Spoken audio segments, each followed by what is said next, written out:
नंदन रंजन यशोधनंदन व्रज जनरंजन यमुना तीरा वनचारी यमुना तीरा वनचारी यमुना तीरा वनचारी यमुना तीरा वनचारी जय राधा माधव कुंज बिहारी जय राधा माधव कुंज बिहारी जय श्री कृष्ण चैतन्य प्रभु नित्यानंद श्री अद्वैत गदाधर शिव सादि गौर भक्त वृंदा श्री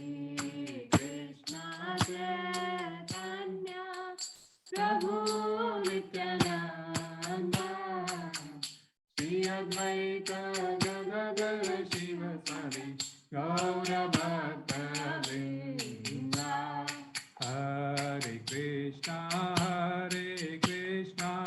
कृष्ण कृष्ण हरे हरे हरे राम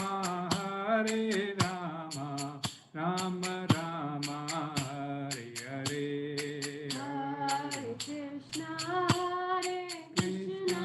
कृष्ण कृष्ण हरे हरे हरे राम राम राम हरे हरे हरे कृष्ण कृष्ण कृष्ण हरे हरे हरे राम राम राम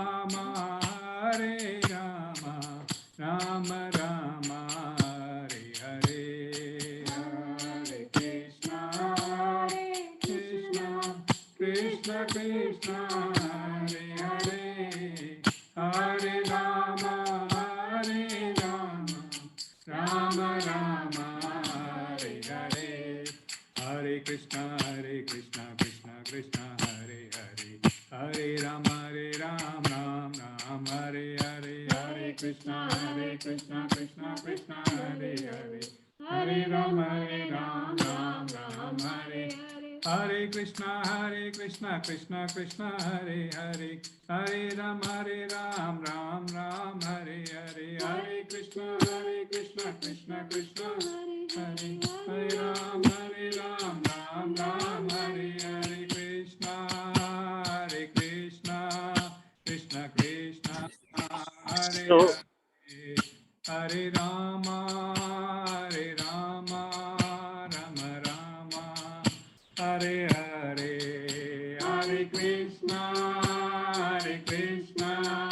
कृष्ण कृष्ण हरे हरे हरे राम राम राम हरे हरे जय राधा वैरिणीश्वर राधा वैरिणीश्वर राधे जय राधा वैरिणीश्वर राधा वैरिणीश्वर राधे जय राधा मदन मोहन राधा मदन मोहन राधे राधा मदन मोहन राधा मदन मोहन राधे जय राधा माधव राधे जय राधा माधव राधे जय कृष्ण बलराम जय कृष्ण बलराम जय कृष्ण बलराम जय वृंदावन धाम जय कृष्ण बलराम जय कृष्ण बलराम जय कृष्ण बलराम जय वृंदावन धाम जय जगन्नाथ जय जगन्नाथ जय जगन्नाथ जय जगन्नाथ जय बलदेव जय सुभद्रा जय बलदेव जय सुभद्रा जय गौरनिताय जय गौरनिताय जय गौरनिताय जय गौरनिताय जय गौरनिताय जय गौरनिताय जय गौरनिताय जय गौरनिताय जय प्रभुपदा जय प्रभुपदा जय प्रभुपदा शिल प्रभुपदा जय प्रभुपदा जय प्रभुपदा प्रभुपदा शिल प्रभुपदा नित्य गौर हरि बोल हरि बोल नित्य गौर हरि बोल नित्य गौर हरि बोल हरि बोल हरि बोल नित्य गौर हरि बोल युग धर्म हरिनाम संकीर्तन की जय जय ओम विष्णुपाद परमहंस परिव्राजकाचार्य अष्टोत्तर श्रीमद अभय चरणारविंद देसी भक्ति वेदांत स्वामी शील प्रपात की जय कृष्ण कृपा मूर्ति शील प्रपात की जय इस्कॉन फाउंडर आचार्य शील प्रपात की जय जय ओम विष्णुपाद परमहंस परिव्राजकाचार्य अष्टोत्तर श्रीमद भक्ति सिद्धांत सरस्वती गोस्वामी महाराज श्रीपाद ठाकुर की जय अनंत कोटि वैष्णव वृंद की जय नामाचार्य शील हरिदास ठाकुर की जय प्रेम से कहो जय श्री कृष्ण चैतन्य प्रभु नित्यानंद श्री अद्वैत गदाधर शिवासादि श्री गौर भक्त वृंद की जय जय श्री राधा कृष्ण गो गोपीनाथ श्याम कुंड राधा कुंड गिरी गोवर्धन धाम की जय वृंदावन मथुरा गोकुल द्वारका धाम की जय नवदीप मायापुर धाम की जय पुण्य क्षेत्र जगन्नाथपुरी धाम की जय गंगा माई की जय यमुना माई की जय भक्ति देवी की जय तुलसी महारानी की जय सामवेद भक्त वृंद की जय सभी एकत्रित भक्तों की जय जयकार हो हरे कृष्णा सभी एकत्रित भक्तों की जय जयकार हो हरे कृष्णा सभी एकत्रित भक्तों की जय जयकार हो हरे कृष्णा श्री गुरु और श्री गौरांग की जय हरे कृष्णा हरे कृष्णा। शुक्रवार के इस भागवतम भक्ति वृक्ष क्लास में आप सभी लोगों का स्वागत है। आप सभी वैष्णव के चरणों में मेरा सादर नमन। मैं इस ग्रेज अच्युत प्रभु को धन्यवाद देता हूँ। अभी वो एयरपोर्ट से आज हमारा प्रोग्राम देख रहे हैं तो आप तो कि उन्होंने आज मुझे भागवतम को ग्लोरीफाई करने का अवसर प्रदान किया। हरे कृष्णा अच्युत प्रभु, आप सुन रहे हो तो आपको हम देख पा रहे थे। आप लोग मुझे ब्लेस कीजिए कि मैं भागवतों को सही ढंग से ग्लोरीफाई कर सकूं, जिससे सुनने वालों के साथ साथ मैं अपनी स्वयं की भी शुद्धि कर सकूं। आज हम श्लोक क्रमांक दूसरे कैंटो के दूसरे स्कंद के 6वें अध्याय के श्लोक क्रमांक 8, 9 और 10 पर चर्चा करेंगे। 6वां अध्याय जिसका शीर्षक है पुरुष सूक्त की पुष्टि। तो विशेषकर श्लोक क्रमांक जो 8 है इस पर बखान कर पाना बहुत ही कठिन है, क्योंकि इस श्लोक का टॉपिक बड़ा ही दीर्घ विषय वाला है और गृहस्थ जीवन के लिए बहुत ही इंपॉर्टेंट श्लोक है। हम गृहस्थों के लिए बहुत ही खासकर इंपॉर्टेंट श्लोक है। इसे समझाने के लिए किसी को बड़ा ही परिपक्व व्यक्ति होना पड़ता है और मुझ में ऐसी परिपक्वता नहीं है, न ही ऐसी काबिलियत है, परंतु जो कुछ भी मैंने गुरु महाराज की कृपा से एवं अपने शिक्षा गुरुओं के सानिध्य में जो कुछ भी मैंने परंपरा में समझा है उसी को मैं दोहराने का प्रयास कर रहा हूं। यदि इसमें कुछ कमी रह जाए तो यह केवल और केवल मेरी अपरिपक्वता समझकर मुझे क्षमा कर देना। तो श्लोक मैं शेयर करता हूं। हरे कृष्णा।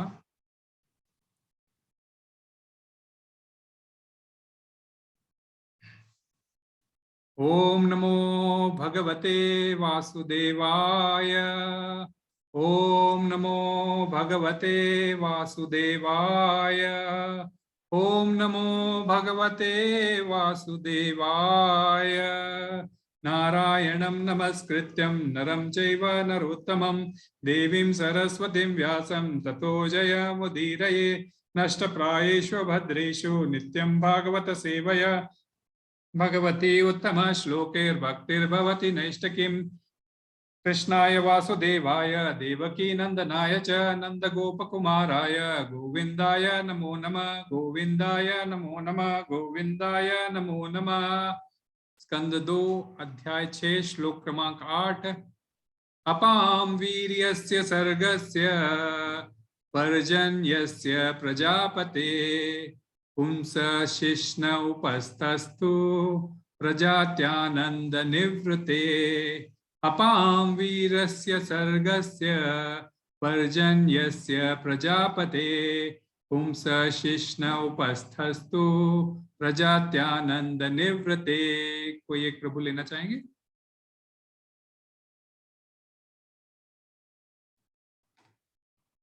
हे कृष्णा।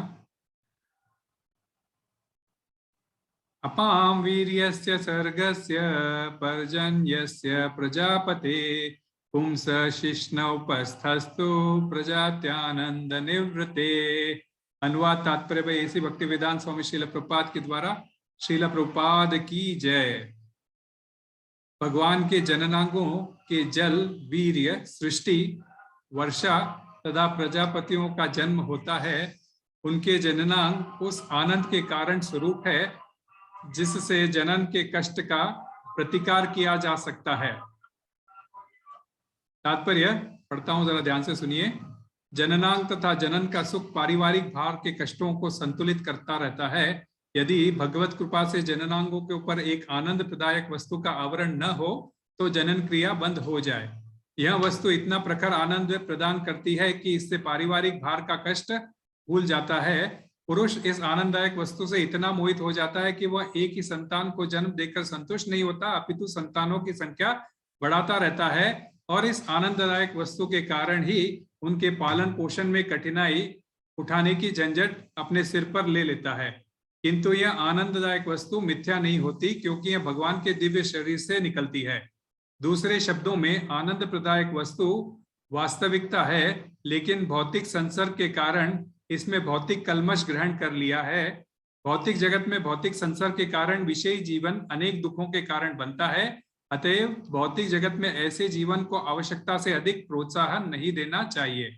भौतिक जगत में भी संतान उत्पन्न करने की आवश्यकता है, लेकिन संतानोत्पत्ति का कार्य आध्यात्मिक मूल्यों का पूर्ण उत्तरदायित्व निभाते हुए करना होगा। जीवन के आध्यात्मिक मूल्यों को भौतिक जगत में मानव रूप में ही साकार बनाया जा सकता है और मनुष्य को आध्यात्मिक मूल्यों के प्रसंग में ही परिवार नियोजन करना चाहिए, अन्यथा नहीं। संतति निरोधक के उपयोग के द्वारा परिवार नियोजन अत्यंत घृणित है और भौतिक संदूषण से अत्यंत स्थूल रूप है। जो भौतिकतावादी इन उपायों का उपयोग करते हैं वे कृत्रिम विधियों द्वारा जननांग के ऊपर आवरण की आनंद शक्ति का पूरा उपयोग करना चाहते हैं और इससे आध्यात्मिक महत्व को नहीं जानते। और आध्यात्मिक मूल्यों के ज्ञान के बिना हम बुद्धिमान व्यक्ति जननांगों का उपयोग केवल भौतिक इंद्रिय आनंद के लिए करना चाहता है। श्लोक नंबर 9 और 10 भी ले लेंगे। पायुर्यमस्य मित्रस्य परिमोक्षस्य नारद हिंसाया निरुतेर्मृत्योर्निरयस्य गुदं स्मृत। पायुर्यमस्य मित्रस्य परिमोक्षस्य नारद हिंसायां निरुतेर्मृत्योर्निरयस्य गुदं स्मृत। अनुवाद बेसी भक्ति वेदांत स्वामी श्रील प्रभुपाद की जय। हे नारद, भगवान के विराट रूप का गुदाद्वार मृत्यु के नियामक देव मित्र का धाम है और भगवान की बड़ी आंत का छोर ईर्ष्या, दुर्भाग्य, मृत्यु, नरक आदि का स्थान माना जाता है। श्लोक क्रमांक 10 भी लेते हैं। खिड़की बंद कर दे, आवाज आ रही है। पराभूतेर्धर्मस्य तमश्चापि पश्चिमा नाड्यो नद नदीनां च गोत्राणामस्ति संहति। पराभूतेर्धर्मस्य तमश्चापि पश्चिमा नाड्यो नद नदीनां च गोत्राणाम अस्ति संहति। अनुवाद तात्पर्य ऐसी भक्ति वेदांत स्वामी श्रील प्रभुपाद के द्वारा श्रील प्रभुपाद की जय। भगवान की पीठ समस्त प्रकार की उद्विग्नता तथा अज्ञान एवं अनैतिकता का स्थान है। उनमें नसों से नदियां तथा नाले प्रवाहित होते हैं। उनकी नसों में से नदियां तथा नाले प्रवाहित होते हैं और उनकी हड्डियों पर बड़े बड़े पहाड़ बने हैं। तात्पर्य पूर्ण पुरुषोत्तम भगवान की निराकार अवधारणा का खंडन के लिए यहाँ पर भगवान के दिव्य शरीर की संरचना का क्रमबद्ध विश्लेषण दिया गया है। भगवान के शरीर विराट रूप के प्राप्य वर्णन से स्पष्ट है कि भगवान का स्वरूप सामान्य संसारी अवधारणा से भिन्न है। किसी भी दशा में वे निराकार नहीं है। चूंकि अज्ञान भगवान का पृष्ठभाग पीठ है, अतएव अल्पज्ञों को अज्ञान भी भगवान की शारीरिक अवधारणा से पृथक नहीं होता। चूंकि उनका शरीर प्रत्येक वस्तु का समग्र रूप है, अतएव कोई भी डींग नहीं हाँक सकता कि केवल निर्विशेष है। इसके विपरीत भगवान के पूर्ण वर्णन से सिद्ध होता है कि वे एक साथ साकार तथा निर्विशेष दोनों है। भगवान का साकार रूप उनका मूल रूप है और उनका निर्विशेष प्रकाश उनके दिव्य शरीर का प्रतिबिंब मात्र है।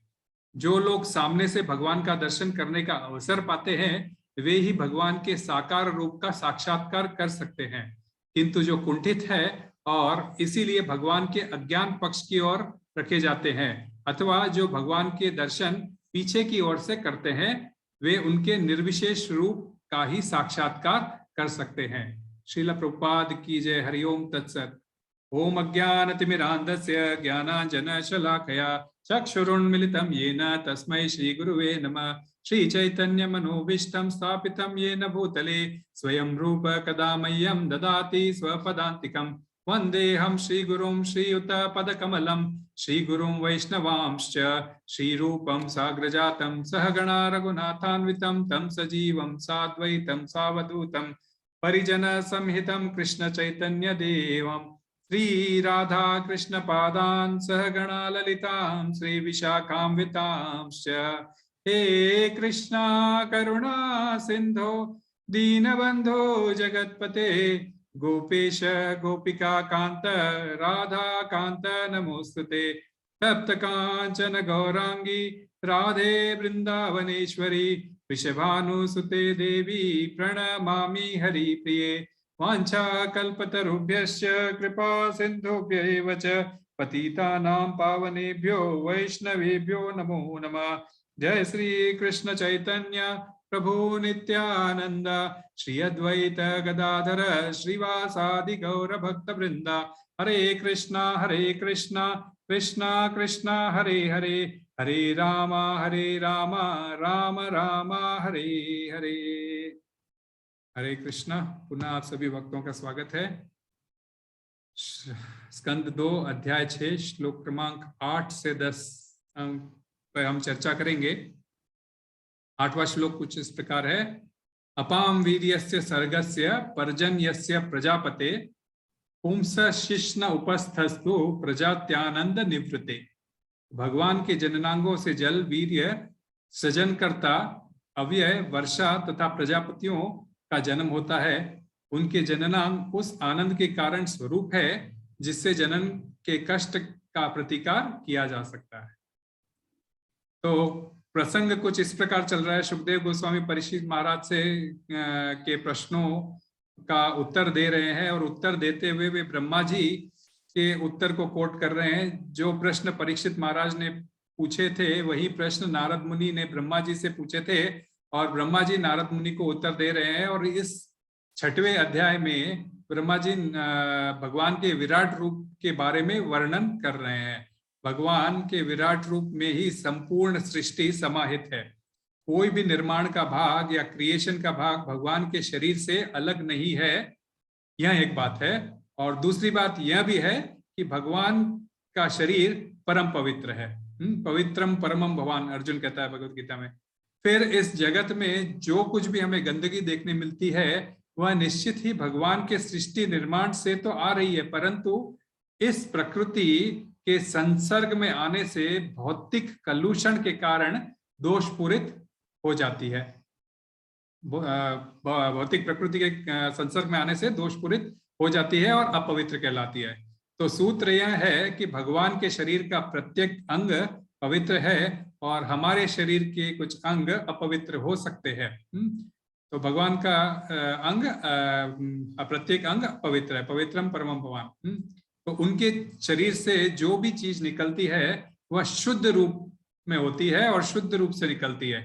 और परंतु वही भौतिक संसर्ग में जब आ जाती है तो उसमें दोष आ जाता है। तो मूल सूत्र ये है। तो अभी तक के श्लोकों की श्रृंखला में हम लोगों ने भगवान के अलग अलग अंगों के बारे में और उनके प्रमुख देवता के बारे में और उनके कार्य के बारे में समझा। और पिछली क्लास में दीन पावन प्रभु ने बड़े सुंदर ढंग से भगवान के चरणों के दर्शन और उनके महत्व के बारे में समझाया और समस्त प्रकार के शुभ चिन्ह, जो भगवान के चरण के समस्त प्रकार के शुभ चिन्ह है, उनके बारे में एक एक करके बहुत डिटेल में क्लास ली थी। तो हम आज के श्लोक पर आते हैं, उससे आगे चरणों से आगे अब हम चर्चा को लेके जाते हैं। तो भगवान के विराट रूप का जो शिष्ण भाग है, तो पहला शब्द आता है शिष्ण भाग। तो शिष्ण संस्कृत शब्द है, जिसे चालू भाषा में हम लोग लिंग या जननांग कहते हैं। और उपस्थ का अर्थ है वह भाग जहां पर शिष्ण विराजमान है। तो यही शिष्ण और उपस्थ कारण है किस किस के, इस जनन क्रिया के। तो श्लोक की पहली लाइन क्या कहती है? अपाम वीर्यस्य सर्गस्य पर्जन्यस्य प्रजापते। अपाम का अर्थ होता है जल, वीर्यस्य यानी का मतलब वीर्य का, और सर्गस्य कहने का मतलब उत्पत्ति का, क्रिएशन का, पर्जन्यस्य कहने का मतलब वर्षा का, प्रजापति प्रजापति का यानी कि क्रिएटर का, जो क्रिएशन में इन्वॉल्व है। प्रजापति जैसे जगत अलग अलग प्रजापति हुए। तो अर्थात हम कहने का तात्पर्य है कि भगवान के शिष्ण से निकला हुआ जल वीर्य वर्षा का कारण बनता है। हम सभी जानते हैं वर्षा कितनी पवित्र होती है, जो बूंद बूंद करके धरती के ऊपर गिरती है और अपान धान की उत्पत्ति कर देती है। हाँ, श्रीला प्रभुपाद बता रहे हैं कि भगवान के शरीर से निकला हुआ ये जल और वीर्य इस जगत में सारे जल का कारण है और उत्पत्ति का भी कारण है। तो जल कितना पवित्र है ये वर्षा ये हम समझते हैं, और ये भगवान के नियंत्रण में भी है। कहने का मतलब किस कि कहाँ जल वर्षा कब देनी है, कहाँ देनी है, कितनी मात्रा में देनी है, अतिवृष्टि कब करनी है, अनावृष्टि कब करनी है, ये उनके कंट्रोल में है। हम उनके थ्रू, उनके इंद्र के कंट्रोल में, लेकिन इंद्र के भगवान के कहने के ऊपर उनके कंट्रोल में। और प्रजापति के उत्पत्ति का कारण भी भगवान का यही शिष्ण भाग है। तो क्रिएशन की हर वह प्रक्रिया जो भगवान के शरीर से निकलती है वह पवित्र है। यह भौतिक जगत आध्यात्मिक जगत के ठीक विपरीत होता है। हाँ, जैसे हम 15वें अध्याय में समझेंगे भगवद गीता के, ऊर्ध्व मूलम अधम शाखम अश्वत्थम प्राहुरव्ययम्। तो आध्यात्मिक जगत का जो अश्वत्थ वृक्ष है वह इस भौतिक जगत में ठीक उल्टा विपरीत दिखाई पड़ता है, जिसकी जड़ें ऊपर की ओर है और शाखाएं और पत्ते और टहनियां नीचे की ओर है। तो कोई कहेगा भी ऐसा उल्टा पेड़ हमने तो कभी देखा नहीं। तो कभी किसी आप नदी के किनारे यदि खड़े हो तो नदी के किनारे जो पेड़ ऊपर सीधा खड़ा हुआ दिखता है, उसका प्रतिबिंब जब हम पानी के अंदर देखते हैं तो बिल्कुल वह उल्टा रूप में दिखाई देता है। तो इस भौतिक जगत में सब कुछ उसी के जो आध्यात्मिक जगत में जो है, जिसका आनंद है, उसका एकदम उल्टा इस जगत में हमें देखने को मिलता है। तो इस भौतिक जगत में हमारे शरीर से जो निकलने वाली मीन्स लाइक हमारे शरीर से यदि यही पानी और जल निकलता है, पानी कैसे निकलता है? पसीने के रूप में, मूत्र के रूप में, और वीर्य के रूप में जो निकलता है तो वह अपवित्र हो जाता है। और इतना ही नहीं, उस पर हमारा नियंत्रण भी नहीं रहता। कि आध्यात्मिक जगत में भगवान के शरीर से निकलने पर पवित्र और नियंत्रित, और वही भौतिक जगत में हमारे शरीर से निकलने पर अपवित्र और अनियंत्रित। तो ये डिफरेंस क्यों है? उत्तर इसका मैंने पहले भी दिया था, यह भी कि भौतिक संसर्ग में आने से वह दुष्पूरित हो जाता है।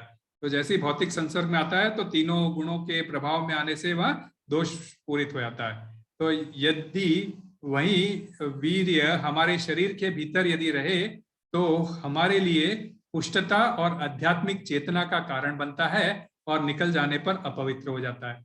इसके लिए कहते हैं वीर्य को शरीर से व्यर्थ नहीं गंवाना चाहिए। यह शरीर में रहकर हमारे लिए अध्यात्म के दरवाजे खोलता है। इसमें ऐसी शक्ति होती है जो आपके शरीर में यदि ऊपर की ओर बढ़े और मस्तिष्क तक पहुंच जाए तो आपके स्मरण शक्ति को बढ़ा सकती है। इसीलिए ब्रह्मचारियों को वीर्यपात से बचने की हिदायत दी जाती है, जिससे उन्हें वेदों के अध्ययन में सहायता मिलती रहे। है, क्योंकि जो ब्रह्मचारी का काम ही है, ब्रह्मचारी का काम है कि वेद का अध्ययन करना। क्यों? तो वेद अध्ययन में उसको इसकी हिदायत दी जाती है और बार बार उसको इस चीज से कभी डिस्टर्ब नहीं किया जाता है। भागवतम के 3 अध्याय के 26वें श्लोक, 3 स्कंद के 26वें अध्याय के 57वें श्लोक में श्रीला प्रभुपाद इसकी बहुत क्लियरली पुष्टि करते हैं कि वो अध्याय 57वां श्लोक कुछ इस प्रकार है। रेतस्तस्माद् आप आसन्न निरभिद्यत वैगुदम गुदाद पानुपानाच मृत्युर्लोक भयंकर। तो उसके अंदर श्रीला प्रभुपाद बताते हैं वीर्य स्खलन की क्षमता ही मृत्यु का कारण है। अतः योगी तथा अध्यात्मवादी जो अधिक काल तक जीवित रहना चाहते हैं वे स्वेच्छा से स्खलन रोकते हैं। जो जितना वीर्य स्खलन रोक सकता है वह उतना ही मृत्यु से दूर रह जाता है। ऐसे अनेक योगी हैं जो इस विधि से 300 से 700 वर्षों तक जीवित रहते हैं। तो श्रील प्रभुपाद यहाँ पे तात्पर्य में लिख रहे हैं ऐसा 300 से 700 वर्ष तक जीवित रह सकते हैं। भागवत में यह स्पष्ट रूप से बताया गया है कि वीर्यपात की भयावह मृत्यु का कारण है। जो जितना ही विषयी होता है उतना ही जल्दी उसकी मृत्यु होती है।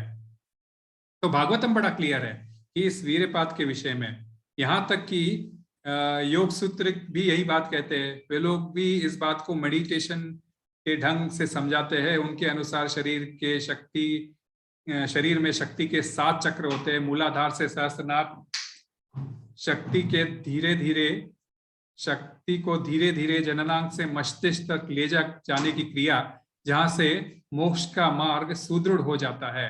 तो यह पहली लाइन थी। कहने का मतलब अभी तक का हमने जो समझा था वह सारी जो है सो पहली लाइन थी। अब श्लोक की दूसरी लाइन पर आते हैं। श्लोक की दूसरी लाइन क्या कहती है? पुंस शिष्ण उपस्थस्तु प्रजात्यानंद निवृते। पुंस यानी कि भगवान के शिष्ण और उपस्थ, इन पदों को हम समझ चुके हैं। भगवान के शिष्ण पर कुछ इस प्रकार की कोटिंग,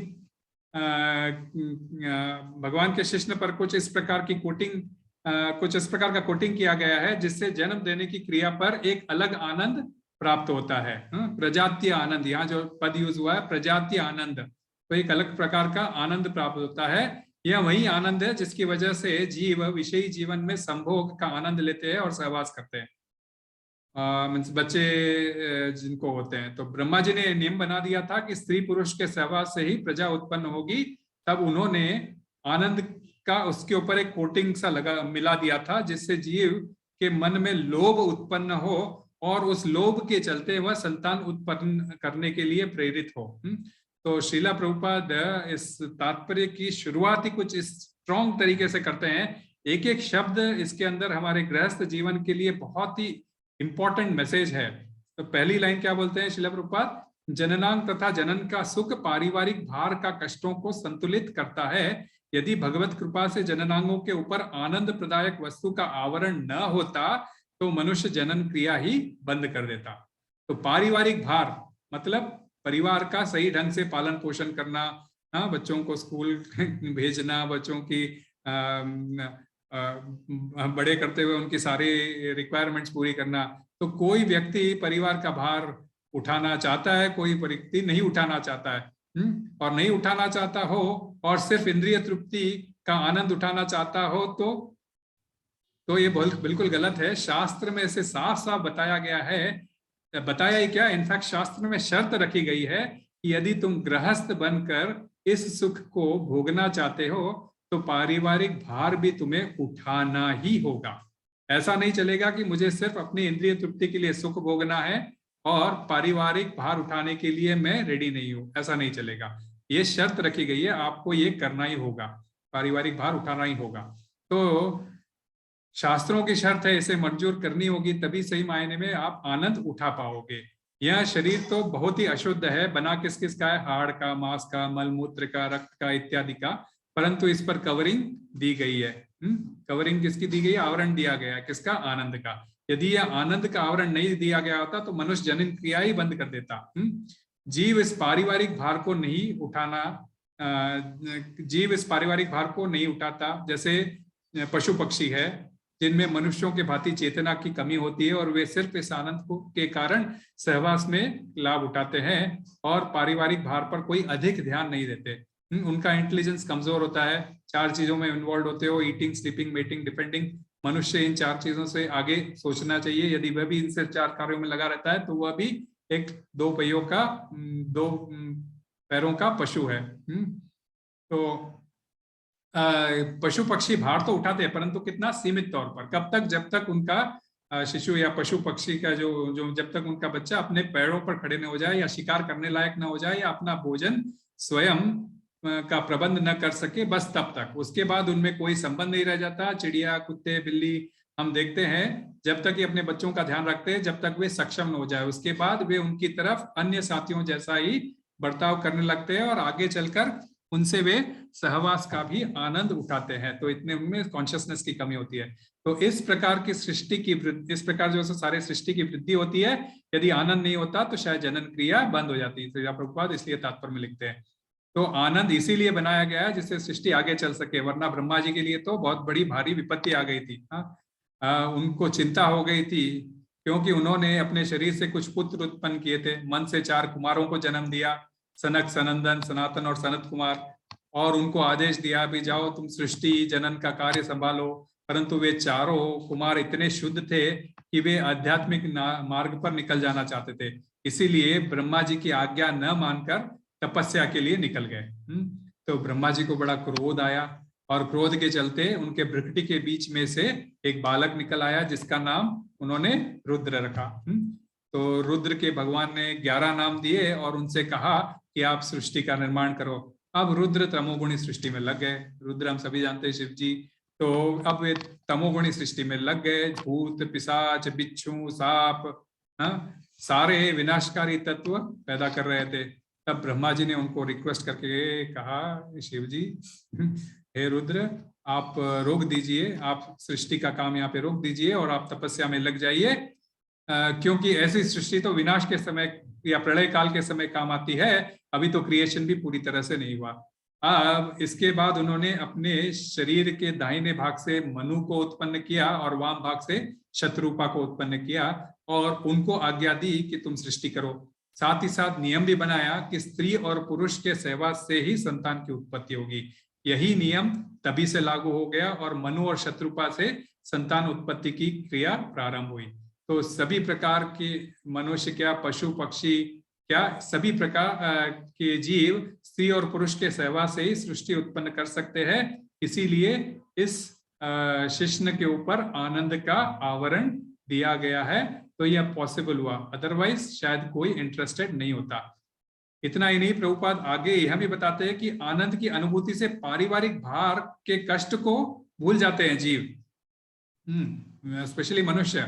ऐसे आनंद को पाने के लिए काम वासना, मनुष्यों में काम वासना का बहुत बड़ा रोल होता है। गीता में भगवान क्या कहते हैं, आवृतम ज्ञान में तेना ज्ञानिनो नित्य वैरिणा, अर्थात इस काम वासना से ज्ञान ढका हुआ है। और जब काम वासना उत्पन्न होती है तो व्यक्ति परिणाम को नहीं देखता और नहीं सोचता है कि बस मेरी यह इच्छा पूरी हो जाए, अब इसके आगे मुझे तो सब कुछ मिल गया। सबसे बड़ा लाभ है वह यही सोचता है और एक के बाद एक वह संतान उत्पन्न करता चला जाता है और अपने आप को बंधन में डालता जाता है। नतीजा क्या होगा, आगे चलकर उसको पछताना पड़ेगा। यदि उसने अवैध तरीके से काम वासना को पूरा किया है परंतु ज्ञान के ढके जाने से उसको आभास नहीं है, तो उसको उसका पछतावा होगा, उसको भुगतना पड़ेगा। तो प्रभुपाद लिखते हैं पारिवारिक भार की उसे विस्मृति तक हो जाती है। तो एक ही लाइन में प्रभुपाद ने इतने गंभीर मैसेज को दे दिया कि विस्मृति हो जाती है इस आनंद के पीछे। भगवत गीता के दूसरे अध्याय के 62वें श्लोक और 63वें श्लोक में भगवान कहते हैं, ध्यायतो विषयान पुंसान संगस्तेषुपजायते, संगात संजायते कामा, कामा क्रोधो विजायते, क्रोधात् भवति सम्मोह, सम्मोहात् स्मृति विभ्रम, स्मृति भ्रंशात् बुद्धिनाशो, बुद्धिनाशो प्रणश्यति। है ना, फॉल डाउन के 8 स्टेजेस भगवत गीता में डिस्क्राइब्ड है। स्मृति हो जाती है, सम्मोहात् स्मृति विभ्रम, अपने स्मृति हो जाती है। तो आजकल के लोग कई बार विवाह बंधन से पूर्व इस प्रकार के आनंद को उठाना चाहते हैं और परिणाम के रूप में उन्हें फिर पछताना पड़ता है। खासकर स्त्री वर्ग को नियम के विरुद्ध इस प्रकार का कार्य पाप कार्य कहलाता है और एक पाप को छुपाने के लिए और पाप उन्हें करने पड़ जाते हैं, जैसे भ्रूण हत्या, अबॉर्शन या गर्भ निरोधक चेष्टाएं इत्यादि। महिला ही नहीं बल्कि पुरुष भी इस आनंद की होड़ में कृत्रिम निरोधक आवरणों के जरिए अनेक संबंध बनाता है और वीर्य को बेकार में ही वेस्ट करता है। हमने अभी थोड़ी देर पहले इसके ऊपर चर्चा की थी कि वीर्य का शरीर के भीतर रहना कितना फायदेमंद है और बेकार में वीर्यपात करने पर नुकसानदायी हो सकता है। आप सहवास करेंगे तो संतान नहीं होने देंगे, यह बिल्कुल गलत बात है। निरोधक तरीके से आप आनंद लेना, यह भी अत्यंत घृणित कार्य शास्त्रों में बताया गया। शास्त्र इसकी पुष्टि कभी नहीं करता। कृष्ण को केंद्र में रखकर नियंत्रण के तहत संतान की उत्पत्ति होनी चाहिए।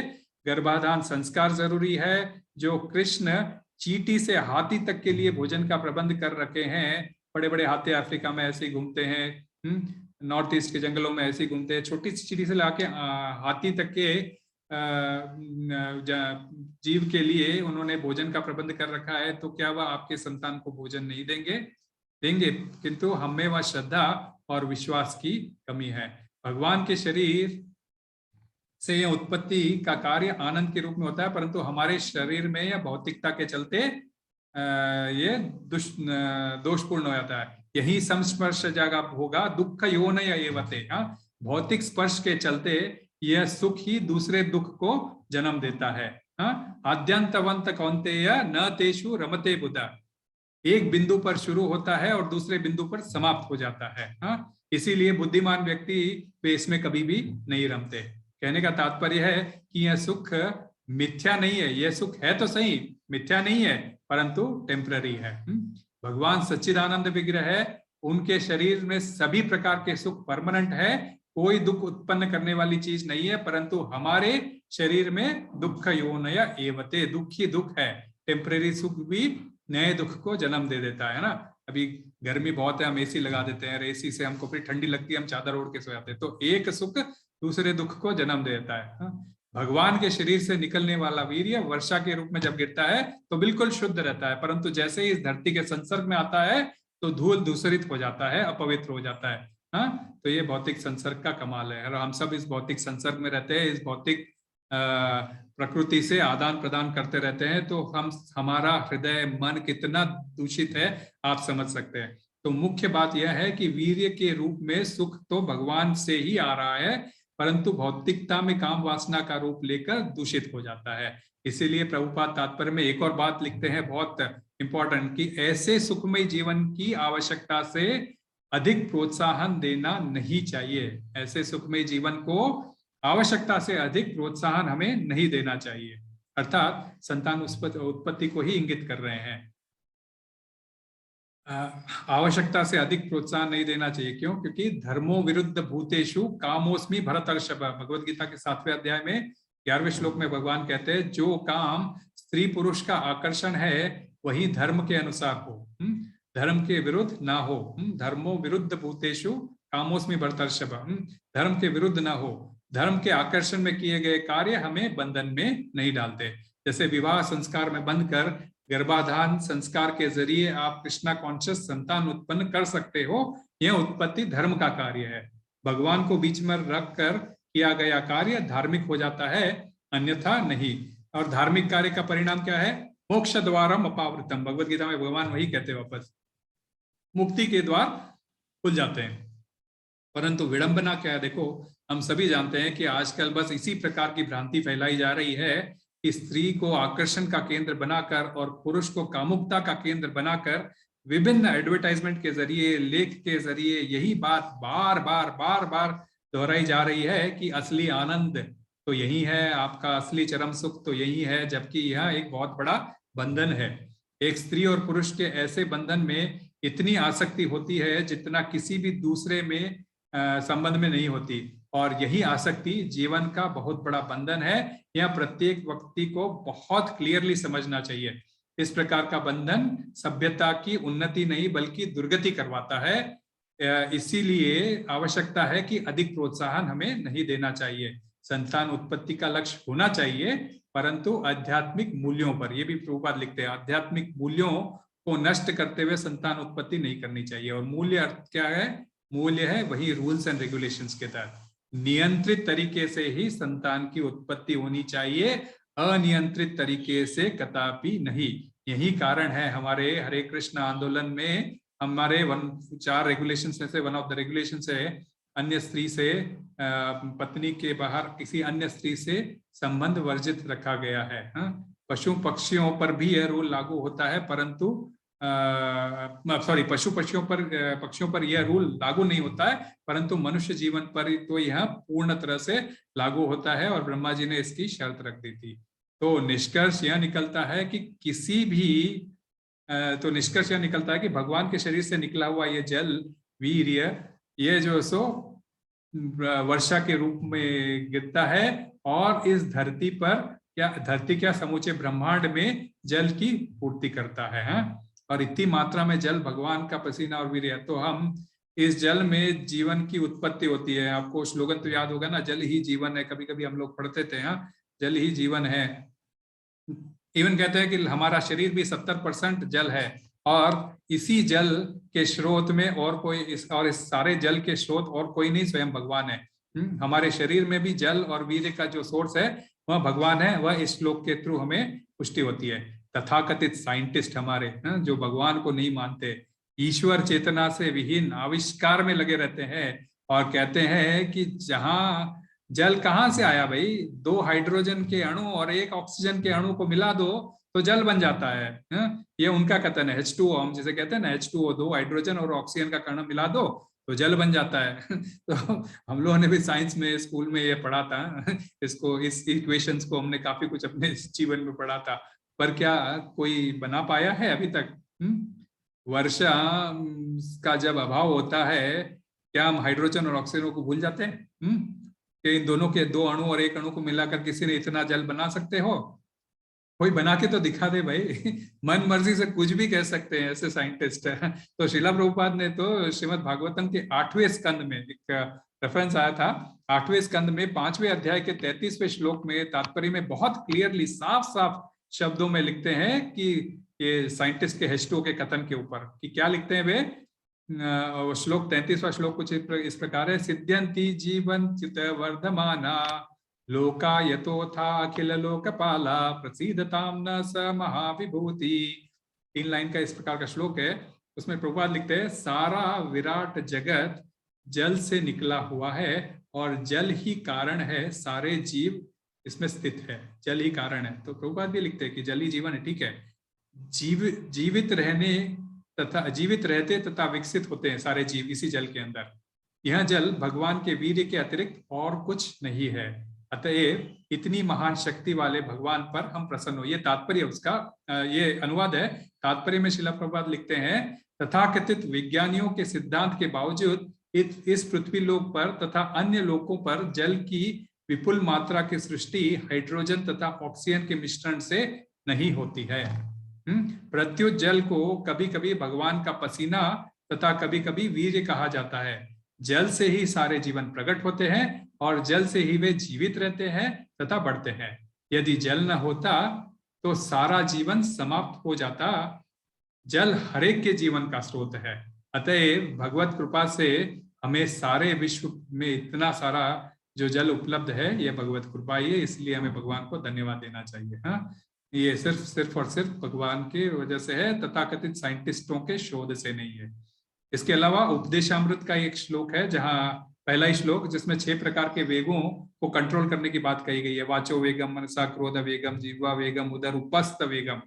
उपस्थ वेगन में अर्थात जननांगों के वेग को नियंत्रित करना। तो श्रीला प्रभुपाद उसके तात्पर्य में लिखते हैं, जननेन्द्रिय वेग का प्रश्न 2 प्रकार के हो सकते हैं, उचित और अनुचित, वैध या अवैध। तो जब मनुष्य ठीक से सयाना हो जाता है, पहले उसको कुछ बताने की जरूरत नहीं है, जब ठीक से सयाना हो जाता है तब शास्त्रों के अनुसार, विधि विधानों के अनुसार उसका विवाह कर देना चाहिए और अपने जननेन्द्रिय का उपयोग उत्तम संतान उत्पन्न करने के लिए वह कर सकता है। यह वैध और धार्मिक तरीका है। अन्यथा किसी प्रकार के नियंत्रण के बिना अपनी काम वासना की तृप्ति के लिए कृत्रिम साधनों का प्रयोग करता रहेगा तो वह अवैध रहेगा। और प्रभुपाद तात्पर्य में और भी क्लियर करते हैं कि यदि कोई व्यक्ति इस विषय में कि आनंद लेने के विषय में मानसिक चिंतन करता है, योजना बनाता है, चर्चा करता है, वास्तविक संभोग करता है या फिर कृत्रिम साधनों से संभोग में लिप्त रहता है, तो फिर भी माया के जाल में फंस जाता है, अधार्मिक कार्यों में लिप्त हो जाता है। यह सारा अधार्मिक कार्य की कैटेगरी में आता है। श्रीला प्रभुपाद उस तात्पर्य में बड़ा क्लियर कह रहे हैं। तो कोई प्रश्न कर सकते हैं कि ये इस सारा प्रकार का मानसिक चिंतन केवल क्या गृहस्थ कैटेगरी के लिए है, ब्रह्मचारी और सन्यासी क्या ये सब कर सकते हैं मानसिक? तो बिल्कुल नहीं। श्रीला प्रभुपाद इसमें और भी क्लियर लिख देते हैं कि यह रूल्स केवल गृहस्थों के लिए ही नहीं बल्कि ब्रह्मचारियों और सन्यासियों के लिए भी लागू होता है, और ये आधार्मिक कैटेगरी में आता है। तो श्रीला प्रभुपाद की करुणा तो देखिए, वे स्वयं एक सन्यासी थे, परंतु जन कल्याण के गृहस्थों के लिए उन्होंने इस टॉपिक के ऊपर इतना जोर दिया और इतना डिटेल में समझाया अलग अलग जगहों पर। इससे हमें प्रेरणा लेनी चाहिए और उनकी बताई हुई शिक्षाओं को अपने जीवन में उतारने का प्रयास करना चाहिए। श्रीला जगत गुरु श्रीला प्रभुपाद की जय। अब श्लोक नंबर 9 पर आते हैं, तो इसके ऊपर तात्पर्य नहीं है। 9वें श्लोक में ब्रह्मा जी नारद मुनि से भगवान के गुदा द्वार और उनके नियामक देव का वर्णन कर रहे हैं। भगवान के विराट रूप का गुदा द्वार मृत्यु के नियामक देव मित्र का ध्यान है, और भगवान की बड़ी आंख का चोर ईर्ष्या, मृत्यु, दुर्भाग्य और नरक का स्थान माना जाता है। तो भागवतम ग्रंथ की यह खूबसूरती की है कि यह हमें हर प्रकार के ज्ञान से अवगत कराता है। मनुष्य अपने अपवित्र अंगों की शायद बात न करना चाहता हो, परंतु भगवान के पवित्र अंगों की इस बात इस ग्रंथ में बड़ी ही सुंदरता से प्रस्तुत की गई है। अब नारद जी को संबोधित कर रहे हैं, क्यों? इसलिए क्योंकि ब्रह्मा जी नारद जी के विराट रूप, नारद जी को भगवान के विराट रूप की स्तुति कर रहे हैं। ये सारे श्लोक भगवान के ब्रह्मा जी की स्तुति है, और नारद जी उसे सुन रहे हैं। और नारद जी से बढ़कर कौन भक्त है जो ब्रह्मांड के हर कोने में जाकर भगवान के संदेश को फैला सकते हैं। जैसे हमने पिछले 8वें श्लोक में शिश्न का जिक्र किया था, भगवान के अंग का। अब वैसे ही गुदा द्वार और बड़ी आंत, लार्ज इंटेस्टाइन का आखिरी भाग, आखिरी छोर की यहाँ पर चर्चा की गई है। ईर्ष्या, दुर्भाग्य, मृत्यु और नरक का स्थान भगवान के अंग से ही संबंधित है, इसी अंगों के। और इसीलिए ये मनुष्य जगत में भी इन सारे चीजों, ईर्ष्या, दुर्भाग्य, मृत्यु और नरक के स्थान का अपना अपना स्थान है। तो गुदा द्वार के नियामक देव कौन बताया गया है? मित्र देव। और वे कौन है? वरुण देव के भाई है, और दोनों ही जल के देवता माने जाते हैं। वरुण देव के ऊपर के हिस्से, मतलब वरुण देव जल के ऊपर के हिस्से के देवता है, जो भगवान के पसीने और उनके वीर्य से संबंध रखते हैं। और मित्र देव जल के नीचे वाले भाग, यानी कि आसुरिक नगरी मीन्स नरक के देवता माने जाते हैं। इसीलिए मृत्यु, ईर्ष्या, दुर्भाग्य इत्यादि को वहां पे रिप्रेजेंट करते हैं, जो भगवान के गुदा द्वार से कनेक्टेड है। गुदा द्वार का धाम है। तो जब हम पाताल वगैरह रेफर करते हैं तो भगवान के गुदा द्वार को रेफर कर रहे हैं। यहाँ समझने वाली बात है कि भक्त को किसी भी प्रकार से भगवान की सेवा करनी चाहिए, किसी भी दुविधा से उसे भागना नहीं चाहिए। केवल भगवान की सेवा ही उनका एकमात्र उद्देश्य रहता है। आध्यात्मिक जगत कि यह ईर्ष्या, दुर्भाग्य भौतिक जगत में ठीक उसके विपरीत होती है, जैसे मैंने पहले शिष्ण के भाग में समझाया था। अब 10वें श्लोक पर आते हैं। तो 10वें श्लोक में 10वां श्लोक कुछ इस प्रकार है कि पराभूतेर धर्मस्य तमश्चापि पश्चिम नाड्यो नद नदीनां च गोत्राणाम अस्ति संहति। भगवान की पीठ समस्त प्रकार, भगवान की पीठ में उद्विग्नता, अज्ञान एवं अनैतिकता का स्थान है। ये पहली लाइन का उद्विग्नता, अज्ञान और अनैतिकता। तो भगवान का पीठ किसको रिप्रेजेंट कर रही है? हम सामने के भाग से चर्चा करते आए थे, श्लोक के 1 से, और अभी जो है हम पीछे की ओर जा रहे हैं। तो पीठ किसको रिप्रेजेंट करती है? उद्विग्नता को, अज्ञान को और अनैतिकता को। और नसों और उनकी नसों को किससे रिप्रेजेंट किया जा रहा है? नसों में नदियां तथा नालों के स्थान है। तो धरती पर आप जो भी नदियां और नाले देखते हैं, तो आप इसको भगवान के नसों से कनेक्ट करके देख सकते हैं। और हड्डियों को बड़े बड़े पहाड़ के रूप में, तो बड़े बड़े पहाड़ों से रिप्रेजेंटेशन दिया जा रहा है। तो बहुत आसान है हमारे लिए समझना, इस जानकारी से यह निष्कर्ष निकालना कि भगवान का साकार रूप है, न कि निराकार रूप है ना। कुछ लोग कहते हैं भगवान तो निराकार है, ब्रह्म है, उनका कोई स्वरूप नहीं है। तो इतनी सारी वस्तुएं ब्रह्मा जी जो हमको समझाते आ रहे हैं, जिससे आपको इससे भगवान का ये पार्ट है, इससे भगवान की आंखें है, इससे भगवान की भुजाएं हैं, इससे भगवान के वक्षस्थल है, उदर है भगवान का, ये जब जो समझाते आ रहे हैं, तो ये आपको यही इंडिकेशन दे रहे हैं कि भगवान का साकार रूप है, निराकार स्वरूप नहीं है, हाँ? जब श्री महाविष्णु का रूप हो सकता है तो कृष्ण का रूप क्यों नहीं हो सकता? हाँ, तो महाविष्णु में ध्यान करने वाले कहाँ जाएंगे? वैकुंठ को प्राप्त होंगे। हाँ, परंतु मूल बात समझने की यह है कि भगवान निराकार नहीं है। जो ऐसी अवधारणा का पालन करते हैं, श्रील प्रभुपाद क्या इसमें तात्पर्य में क्या लिखा गया भागवतम में, कि जो ऐसी अवधारणा का पालन करते हैं वह अज्ञानी कहलाते हैं। हाँ? इसीलिए समझ लीजिए कि वह भगवान के पीठ की उपासना कर रहे हैं। हाँ? भाई अभी कोई खड़ा हो, अब आप मुझसे बात कर रहे हो तो आप मेरे मुख की तरफ देख के बात करोगे, आप मेरे पीछे जाके मेरे पीठ पीछे बात करोगे तो क्या वो ईर्ष्या, जलन, ये सब करने वाले पीठ के पीछे जाके बात कर सकते हैं। तो श्रीला प्रभुपाद यहाँ लिख रहे हैं कि जो ऐसी अवधारणा का पालन करते हैं वे अज्ञानी कहलाते हैं, और वे समझो भगवान के पीठ का दर्शन कर रहे हैं, पीठ का दर्शन कर रहे हैं। तो भगवान की पीठ इन्हीं चारों चीजों को दर्शाती है, उद्विग्नता, अनैतिकता और वगैरह इनको दर्शाती है। तो इन सब कैरेक्टरिस्टिक से वो लोग उत्पन्न होते हैं। तो भक्ति योग के, भगवत गीता के भक्ति योग के 12वें अध्याय में कृष्ण कहते हैं ये त्वम अक्षरम अव्यक्तम, ये त्वम अक्षरम निर्देशम अव्यक्तम पर्युपासते सर्वत्र गमचिन्त्यं च कूटस्थम अचलम ध्रुवम सन्येन्द्रिय ग्रामम सर्वत्र समुबुद्धय ते प्राप्नुवन्ति मामेव सर्वभूत हिते रता। तीसरा और चौथा श्लोक है, इसमें बताया गया कि जो लोग अपनी इंद्रियों को वश में करके तथा सबों के प्रति समभाव रखकर परम सत्य की निराकार कल्पना के अंतर्गत उस अव्यक्त की पूरी तरह से पूजा करते हैं, जो इंद्रियों की अनुभूति से परे है, सर्वव्यापी है, अकल्पनीय है, अपरिवर्तनीय है, अचल है तथा ध्रुव है, वे समस्त लोगों के कल्याण में संलग्न रहकर अंततः मुझको ही प्राप्त करते हैं। तो इसमें तीसरे और चौथे में भगवान बता रहे हैं ठीक है, अगर तुम अव्यक्त की भी प्राप्ति कर, आप अव्यक्त की भी पूजा कर रहे हो, ब्रह्म की भी पूजा कर रहे हो, निराकार की भी पूजा करते हो, जैसे हमारे मिडिल ईस्ट के हमारे मीन्स हम लोग जहाँ जिस भाग में रहते हैं, अभी तो मैं भारत में हूँ, पर उस जगह पर निराकार को ज्यादा जोर दिया जाता है, तो वे लोग भी मुझे प्राप्त कर रहे हैं, परंतु कैसे? उनको बहुत कठिनता होती है पहुंचने के लिए। हाँ, बड़ा कठिन है निराकार को। जब आप उनको देख ही नहीं पाओगे, पहचान नहीं पाओगे, तो उनसे मुलाकात कैसे कर पाओगे?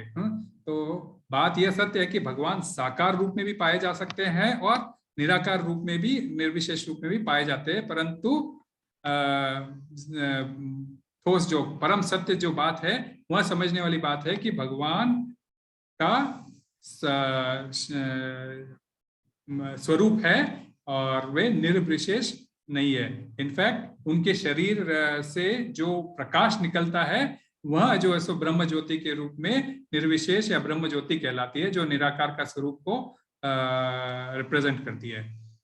अब जैसे इसका एग्जांपल, जैसे कोई अंधेरी रात में अपने कार के हेडलाइट्स को चालू कर देता है, तो सामने वाला के ऊपर उस रोशनी के पड़ती है, और जब सामने वाले के ऊपर अचानक वो रोशनी पड़ती है तो कार के पीछे, जो रोशनी के पीछे, उस कार के आकार को नहीं देख सकता। हाँ, तो वो यह नहीं कह सकता कि कार नहीं है, केवल रोशनी है। वास्तविकता तो यह है, कार का साकार रूप है, परंतु उसके हाई वोल्टेज बल्ब की रोशनी के तेज के सामने वह जो सो उनकी नजरों में, सामने वाले के नजरों में वह छुप गया है।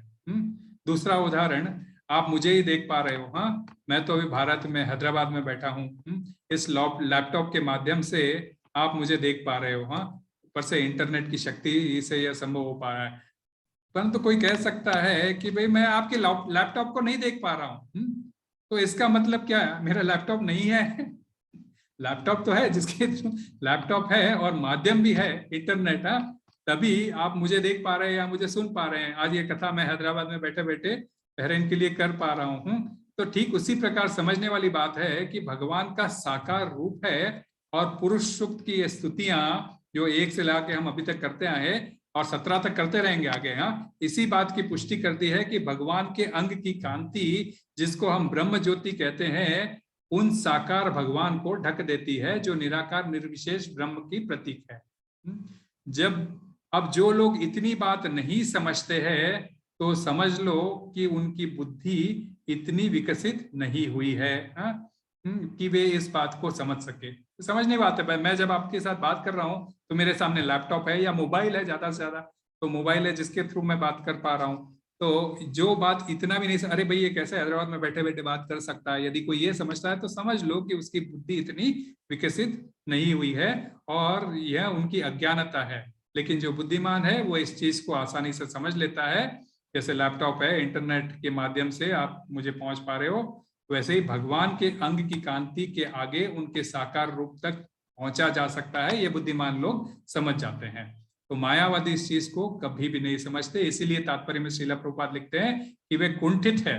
कुंठित है, बड़ा अच्छा शब्द है कुंठित, कुंठा है उनको, मीन्स भगवान के अज्ञान, मीन्स भगवान के अज्ञान पक्ष की ओर ये ऐसे कैटेगरी के लोग भगवान के अज्ञान पक्ष की ओर रखे जाते हैं और भगवान के दर्शन पीछे की ओर से करते हैं। वे उनके निर्विशेष रूप का ही साक्षात्कार कर सकते हैं। जो ज्ञान से पूरित है वे तो बेचारे भगवान के सामने से साकार रूप से दर्शन करते हैं। भगवान, हम मंदिर जाते हैं तो हम क्या करते हैं, चरणों से लगा के भगवान के मुखमंडल तक दर्शन करते हैं ना, भगवान का साकार रूप है हमारे सामने है, तो उसका हम दर्शन करते हैं। वे निर्विशेष निराकारवादी भगवान की पीठ का दर्शन कर रहे हैं जहाँ पे उन्हें कुछ रूप दिखाई नहीं देता। तो भागवतम के पहले स्कंद के दूसरे अध्याय के 11वें श्लोक में इस बात की बहुत क्लियरली पुष्टि हो जाती है और इस दिव्यता को बड़ा ही क्लियरली ये कर ले जाता है।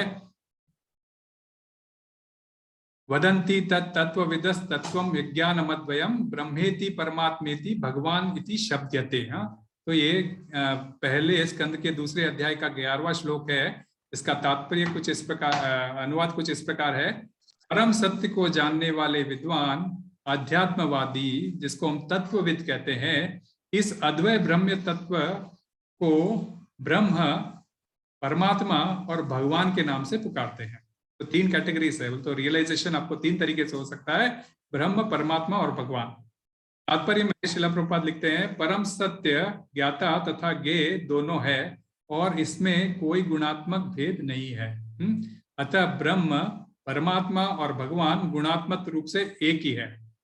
इसी को उपनिषदों के जिज्ञासु निर्विशेष ब्रह्म के रूप में, हिरण्यगर्भ या योगी जन अंतर्यामी परमात्मा के रूप में या भक्तगण भगवान के रूप में अनुभव करते हैं। दूसरे शब्दों में, भगवान अर्थात परमेश्वर का स्वरूप परम सत्य का अंतिम शब्द है, परमात्मा भगवान का आंशिक स्वरूप है और निर्विशेष ब्रह्म भगवान का वैसा ही तेज है जैसे कि सूर्य की किरणें सूर्य देव के लिए है। कभी कभी उपयुक्त दोनों विचारधाराओं के अल्पज्ञ जिज्ञासु अपनी अपनी अनुभूति के पक्ष में तर्क रखते हैं, किंतु जो लोग परम सत्य के वास्तविक दृष्टा है वे अच्छी तरह जानते हैं कि हम परम सत्य के ये तीनों लक्षण भिन्न भिन्न दृष्टिकोण से भिन्न भिन्न दिखते हैं, परंतु परम सत्य तो एक ही है। तो चाहे आप सूर्य की किरणों को देखो, सूर्य की किरणों को देख के हमें बोलने की जरूरत नहीं है कि सूर्य आ गया है बाहर। बाहर जब रोशनी दिखती है तो आप समझ जाते हैं कि सूर्य आसमान में। तो ये पहला ब्रह्म, जो ब्रह्म का उपासना करते हैं, ये ब्रह्म की तरह उनको। यदि आप कोई जिज्ञासु होगा तो बाहर जाके देखेगा सूरज की एक सतह है, गोल सतह है, उस सतह से रोशनी आ रही है। तो यह सतह कौन है? परमात्मा रूप में, जो परमात्मा रूप में अपने हृदय में विराजमान है भगवान। सभी के हृदय में, सभी जीव के हृदय में क्षीरोदक्षाई विष्णु के रूप में भगवान विराजमान है। यह परमात्मा रियलाइजेशन है, जो बड़े बड़े योगी उसका रियलाइजेशन करते हैं। और तीसरा है, यदि आपके पास इतनी शक्ति मिल जाए जैसे हनुमान जी को मिली थी, तो हनुमान जी जब उड़ के गए थे अपने सूर्य को एक फल समझ के खाने के लिए, तब तो उनको यदि वैसा आपको मिल जाए तो आप देखोगे कि सूर्य एक प्लैनेट है, एक लोक है, वहां पे सूर्य देव बैठे हैं, उनकी सभा विराजमान है, उनके अन्य साथी भी है, एक पूरा लोक है वहां पर, और वहां पर भी जीव रहते हैं। तो आप वो परम सत्य है। तो सूर्य जब कहते हैं तो वो सूर्य देव से आपको रिकलेक्शन आना चाहिए, वह परम सत्य है। बाकी ये सूर्य की रोशनी, सूर्य की सतह, ये उनका एक भाग है। उसी प्रकार ब्रह्म, परमात्मा और भगवान का भी यही रिप्रेजेंटेशन है। तो ब्रह्म ज्योति तक पहुंचने वाला व्यक्ति भी, कोई सोचता है कि कोई ब्रह्म की उपासना करता है वो ब्रह्म तक पहुंचेगा, 12वें अध्याय में भगवान कहते हैं। तो ब्रह्म तक, ज्योति तक पहुंचने वाला व्यक्ति भी अध्यात्मवादी होता है, उसको भी हम अध्यात्मवादी कह सकते हैं। परंतु वहां पहुंचकर भी यदि वह भगवान के साकार के रूप को नहीं पहचान पाता, तब वहां से भी यानी कि ब्रह्म ज्योति से भी उसका नीचे गिर पाना संभव है। इसी बात को मैं एक दूसरी उपमा से समझाता हूं। ब्रह्म मतलब भगवान का एक नगर, जैसे बहरीन शहर में मनामा शहर है, और वैकुंठ लोक या गोलोक से हम भगवान है मीन्स, लेकिन तो एक मनामा शहर है जो ब्रह्म की कैटेगरी में आता है। मीन्स अले आप देखोगे कितनी गलियां हैं, कितनी सड़कें हैं, कितनी भवन है, तो ये ब्रह्म की कैटेगरी में आता है। और वहां पे उसमें कुछ विशेष भवन रहते हैं, जैसे प्राइम मिनिस्टर का घर है, किंग का घर है ना, तो वैसे ही उसी तरह वहां पर उस ब्रह्म के अंदर वैकुंठ लोक है, गोलोक है, हाँ, ये भगवान के घर बताए गए हैं। और ये बहरीन में हमें कैसे देखने मिलेगा, तो बहरीन में यदि आप कोई सगया आओगे, सगया में इस्कॉन मंदिर है, पहले मारे पर स्थित है, हाँ, तो वह जो है सो भगवान का घर है। तो ये गोलोक, वृंदावन या वैकुंठ धाम है। अब जब अध्यात्मवादी, आप सपोज यदि कोई अध्यात्मवादी हो और वह बहरीन के मनामा शहर पहुंच गया हो और उसे भगवान के निवास स्थान का पता नहीं है क्योंकि वह निर्विशेषवादी है, हाँ, तो वह नगर में किसी को नहीं जानता, बस नगर का दर्शन करते रहेगा, इधर से उधर, उधर से इधर।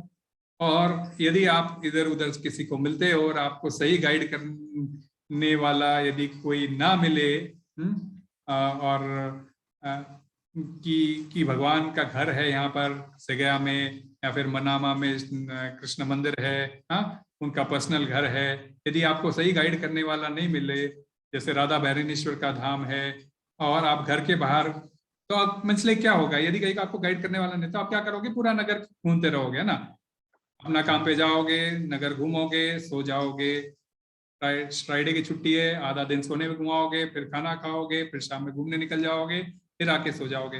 हम लोग पहले यही करते थे, 2015 के बाद हमने कुछ सीखा, तो अब सारा नगर घूम लोगे। तो ये नगर में घूमना जैसे ब्रह्म ज्योति में टहलने के वैसा हो जाएगा, आपको वहां पे और कोई एक्टिविटी नहीं मिलेगी जिससे आप जो है सो वापस बोर हो जाओगे। तो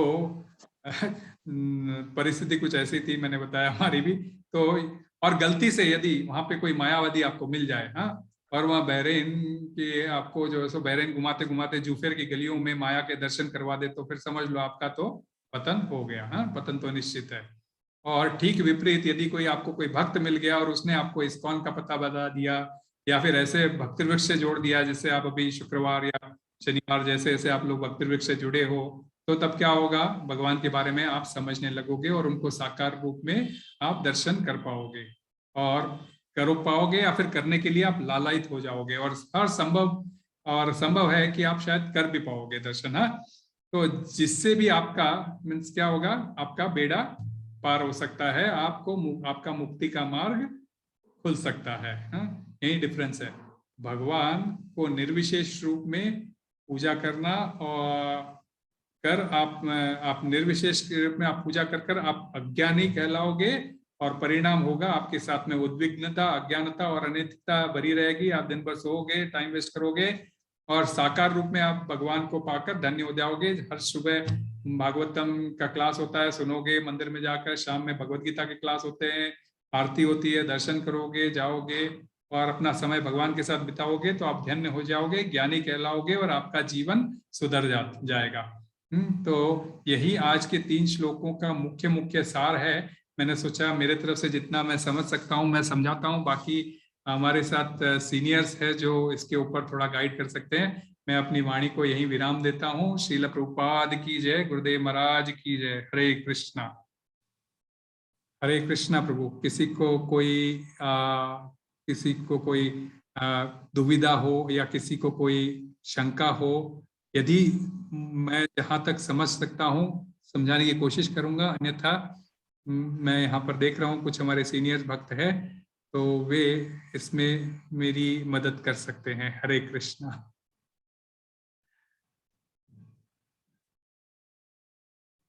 और आज हमारे, खैर इसके बाद में आज हमारे दो भक्तों के आज जन्मदिन भी है, विशेषकर बहुत ही सुंदर दिन है। हिज ग्रेस मंगल रस दास प्रभु जी का जन्मदिन है, और हर ग्रेस बीनू माता जी का भी आज जन्मदिन है, तो हम लोग उनको कृष्णा कॉन्शियस जन्मदिन की बधाई भी देंगे। किसी को कुछ पहले प्रश्न है तो हम प्रश्न ले लेते हैं, क्योंकि आज बड़ा ही टॉपिक दीर्घ था, मैं इसको समझाने में सक्षम नहीं हूँ, मैंने कोशिश की है। हरे कृष्णा। यस प्रभु, सुरनाथ प्रभु। हरि बोल। हरे कृष्ण प्रभु जी, बहुत अच्छी क्लास ली प्रभु जी आपने। हरि हरि बोल। नहीं प्रभु जी, तीनों श्लोकों को आपने जो समझाया बहुत सुंदर समझाया। यस, ये चैप्टर थोड़ा सा डिफिकल्ट है समझाना, मेरे लिए भी परेशानी हो रही थी। यस, आपने सही कहा, लेकिन बहुत अच्छा समझाया प्रभु जी आपने। हरि हरि बोल। धन्यवाद प्रभु जी। हरे कृष्णा। दीन पावन प्रभु, किसी को आपको कुछ? हरे कृष्णा प्रभु, थैंक यू प्रभु। ये बोलने वाला, ये ऑलरेडी फिलॉसफी इतनी टफ है ये क्योंकि अपना जड़ दिमाग को समझना टफ है, लेकिन आपने सभी माध्यम से जो भगवत गीता और दूसरे श्लोकों के थ्रू उसको रिलेट किया प्रभु, thanks a lot. Even nectar of instruction का पहला जो लिया, थैंक्स अ लॉट प्रभु। हरे कृष्णा। तो प्रभु आज फिर अपने बीच में बीनू माता जी है, मंगल दास प्रभु दिख नहीं रहे, शायद वो अपने इसमें बिजी होंगे टीटीसी कोर्स में। तो हम लोग इनके लिए एक बार हरे कृष्ण मंत्र से इन लोगों को विश करते हैं प्रभु। तो सभी लोगों से आज्ञा लेके हम लोग उनको विश करते हैं। बीनू माता जी और हिज ग्रेस मंगल दास प्रभु, आप लोगों को many many happy Krishna conscious birthday wishes हम सभी भक्त वृक्ष की तरफ से। प्रसाद लेने का टाइम है, परंतु बहरीन में भी काफी केसेस बढ़ रहे हैं और मैं भी यहाँ हैदराबाद में बैठा हूँ, तो हम आपको यहीं से आज विश करते हैं। Hare Krishna to you, Hare Krishna, Hare Krishna, Hare Krishna, Hare Krishna to you. May Krishna bless you. May Krishna bless you. May Krishna, may Krishna, may Krishna bless you. Hari Hari बोल। हरे कृष्ण प्रभु। हरि हरि। तो आज प्रभु कोई नहीं है प्रभु, मेरे ख्याल से आपको ही लेना पड़ेगा सुरनाथ प्रभु, आप या फिर नरसिंह आरती, बिकॉज मेरे पास वो नहीं है, मैं यहाँ लाया नहीं था श्रीला प्रभुपाद लीलामृत, तो अपने को यहीं पे या फिर कुशा है तो कुशा भी ले सकती है, या फिर कोई है छोटे बच्चे हैं तो वो भी ले सकते हैं। हरि बोल रोज, मैं ले लेता मुश्किल क्या या प्रभु आप लीजिए। हरे कृष्ण। हम इन सबके प्रेयर नरसिंह भगवान की जय, भक्तवत्स महाराज की जय, श्री प्रभुपाद की जय। नमस्ते नरसिंहाय प्रह्लादलाददायिने हिरण्यकशिपुर्वक्षः शीलडङ्कालकालाय शितो नरसिंह परतो नरसिंह यतो यतो यामि ततो नरसिंह बहे नरसिंह हृदये नरसिंह नरसिंह मदिं शरणं प्रपदे तव कर कमलवरेण का अद्भुत श्रृंगा दानिता हिरण्यकशिपो तनुभृङ्गम् केशवधीता नरहरिरूपा जय जगदीश हरे, जय जगदीश हरे, जय जगदीश हरे। जय नरसिंहदेव जय नरसिंहदेव जय नरसिंहदेव जय नरसिंहदेव जय भक्त प्रहलाद जय भक्त प्रहलाद जय भक्त प्रहलाद जय भक्त प्रहलाद जय प्रभुपदा जय प्रभुपदा जय प्रभुपदा श्रील प्रभुपदा जय गुरुदेवा जय गुरुदेवा जय गुरुदेवा जय गुरुदेवा। श्री नरसिंह भगवान की जय, भक्त महाराज की जय, श्रील प्रभुपाद जी की जय, गुरुदेव महाराज की जय। हरि हरि बोल। राधे गोविंद। हरे कृष्ण। जय जय हो। ख्याल से हमारे कुछ भक्त वृक्ष वाले आज इंडिया जा रहे हैं, उनको भी हैप्पी कृष्णा कॉन्शियसनेस जर्नी, उन सबको भी विशेष हरे कृष्णा। ठीक है प्रभु, फिर मैं यहाँ पे आज कथा को विराम देता हूँ और